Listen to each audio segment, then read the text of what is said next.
আলপনা রান্নাঘরে সবাইকে স্বাগত। আজকেও আমি একটা রেসিপি নিয়ে এসেছি। এটা হচ্ছে মানের রেসিপি।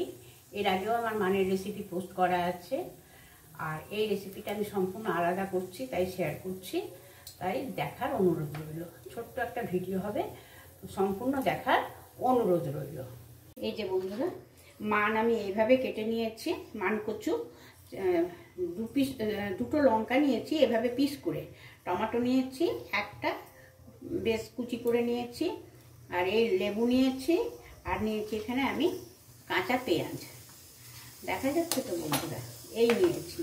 এই দিয়ে আমি রেসিপিটা কিভাবে করছি দেখার অনুরোধ রইল। বন্ধুরা, কড়া বসিয়ে দিয়েছি। কড়াতে আমি সর্ষের তেল দিয়েছি, আর মান কচুটাতে আমি একটু নুন আর হলুদ মাখিয়ে নিচ্ছি। প্রথমে এগুলো আমি দিয়ে সামান্য একটু নাড়াচাড়া করে নেব। এই মান কচুটা আমি কড়ার মধ্যে প্রথমে দিয়ে দিচ্ছি।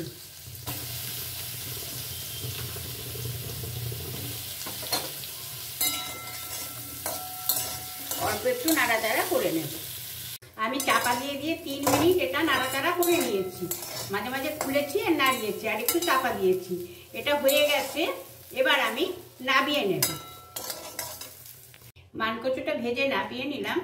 কড়াতে সর্ষের তেল দিয়েছি, দিয়ে এই কালো জিরে এর মধ্যে অ্যাড করে দিলাম। আর এখানে যে দুটো লঙ্কা পিস করে রেখেছিলাম, তার মধ্যে আমি 2 পিস লঙ্কা দিলাম। আর এই তেলের মধ্যে আমি সামান্য হলুদ দিয়ে দিলাম পরিমাণ মতো। এবারে আমি কাঁচা পেঁয়াজটা এর মধ্যে অ্যাড করে দিলাম।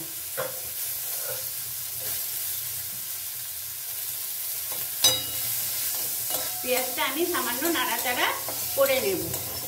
পেঁয়াজটা ভালো করে নাড়াচাড়া করে নিয়েছি। হ্যাঁ, এবারে এতে পরিমাণ মতো নুন দিয়ে দিলাম। দিয়ে ওই যে টমেটোটা কুচিয়ে রেখেছিলাম, এই টমেটো কুচিটা এর মধ্যে দিয়ে দিচ্ছি।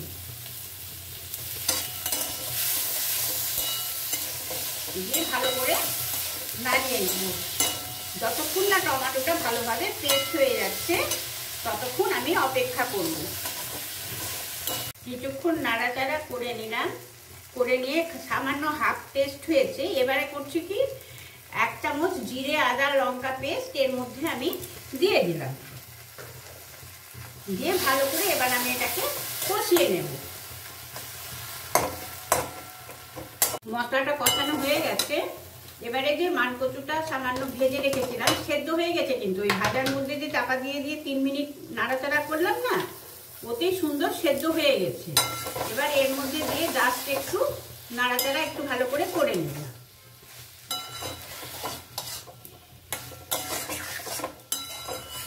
এইভাবে একবার করে দেখবেন বন্ধুরা, অসাধারণ লাগে। হ্যাঁ, যখন খাবেন না মনে হবে যেন মাছ খাচ্ছি। মানে টেস্টটা এত সুন্দর হয়, না খেলে বুঝতে পারা যাবে না। এবার টেস্টটাকে ব্যালেন্স করার জন্য সামান্য আমি চিনি দিয়ে দিলাম। চিনিটা অপশনালি, আপনারা মনে করলে দেবেন, না মনে করলে দেবেন না। আমার কিন্তু সব রান্নাতে মনে হয় একটু চিনি দিলে টেস্টটা একটু ভালো লাগে। সামান্য পরিমাণে চিনি দিয়ে নাড়াচাড়া করে নিচ্ছি। মান দিয়ে প্রায় 1 মিনিট আমি নাড়াচাড়া করলাম, তারপর চিনি দিলাম। আমি এখানে সামান্য সর্ষে পোস্ত, 1 চামচ সর্ষে 1 চামচ পোস্ত, মানে 1 চামচের একটু বেশি পোস্ত বেটেছি। বেটে আমি এর মধ্যে এটা অ্যাড করে দিলাম। আর মিক্সিং বোল আর বাটিটা ধুয়ে আমি সামান্য জলও এর মধ্যে দিয়ে দিলাম।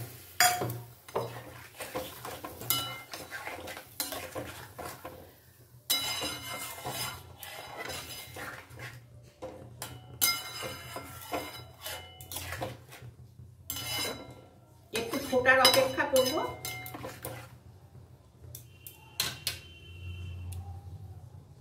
খুব ভালোভাবে ফুটে গেছে, আমার প্রায় হয়েই এসছে। এবারে আমি আরো যে 2টো কাঁচা লঙ্কা পিস করা ছিল, সেটা আমি এর মধ্যে অ্যাড করে দিলাম। আর দেব আমি সামান্য সর্ষের তেল। কাঁচা সর্ষের তেল না দিলে না ঠিক টেস্টটা জমে না।